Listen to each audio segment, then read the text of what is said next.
Jadi mudah-mudahan Allah jaga hati kita, baik ketika kita diuji, bahkan ketika kita diberi nikmat, supaya dalam dua keadaan ini kita tetap menjadi mukmin yang ajaban, yang ideal, yang baik, yang insya Allah Allah suka sama kita. Kalau diuji sabara fakana khairallah, kalau diberi nikmat syakara fakana khairallah. Kalau dia diuji dia bersabar dan itu kebaikan untuk dia. Ternyata diuji ujung-ujungnya baik. Lewat apa ujian menjadi kebaikan? Lewat sabar. Bukankah Allah bilang wabasyiris sabirin? Sampaikan berita gembira kepada orang yang sabar. Ada banyak kebaikan yang Allah sediakan untuk orang yang sabar kalau dia sabar. Dan kalau diberi nikmat syakara. Kalau diberi nikmat dia bersyukur. Fakana khairallah. Kenapa nikmat kok menjadi kebaikan? Maksudnya dengan dia bersyukur Allah tambahkan kebaikan itu. La in syakartum la azidannakum. Jadi orang beriman itu kayaknya hidupnya tuh harusnya sih nggak ada bete-nya.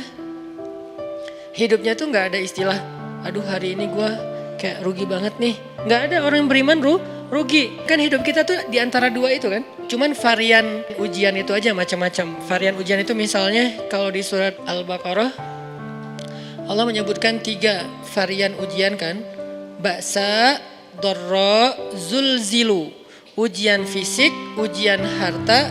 Harta ini termasuk karir, kerjaan, usaha, bisnis. Dan ujian zulzilu, ujian perasaan termasuk diputusin. Atau orang yang dekat sama kita jadian sama yang lain. Atau mungkin di unfollow oleh ya gitu deh. Saya kalau udah ngebahas bab ini agak gimana gitu. Jadi 3 varian ini masuk kategori apa? Masuk kategori ujian. Tetap aja 2. Kalau nggak ujian nikmat, antara 2 itu nih. In asabathu sarra syakara wa in asabathu dharra sabara. Udah gitu aja. Dan nanti bahkan sampai ayatnya gini. Alladzina yunfiquna fis sarra'i wad dharra. Orang yang tetap beramal soleh lewat hartanya dalam keadaan dia berkelebihan atau dalam keadaan dia kekurangan. Itu mukmin, keren banget gitu. Dia tuh nggak pernah kehilangan kesempatan berbuat baik. Baik beramal soleh ketika dia dalam keadaan dikasih nikmat maupun beramal soleh ketika dia dikasih ujian, tetap aja beramal soleh. Contoh yang ayat tadi, yunfikuna fis sarra, berinfak dalam keadaan sarra, dalam keadaan bahagia, senang, lagi dapat untung gitu kan. Ataupun yunfikuna fit dharra, tetap berinfak walaupun dia dalam keadaan dharra, dalam keadaan susah. Dalam keadaan dor itu kan bahaya. Ini kalau saya infak nih bahaya nih buat saya nih.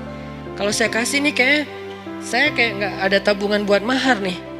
Kalau saya kasih ke dia, terus saya gimana? Gitu kan? Ini dor banget nih, bahaya banget nih. Tapi dia tetap berinfak. Siapa yang mencontohkan hal seperti itu? Selain pastinya Rasulullah udah nggak diragukan lagi. Yang jadi kayak simbol berinfak walaupun dia butuh. Orang-orang Ansor, yu'thiruna ala anfusihim walau kana bihim khasasah. Mereka mendahulukan orang muhajirin atas dirinya sendiri. Walaupun sebetulnya dia juga butuh kepada kebaikan itu.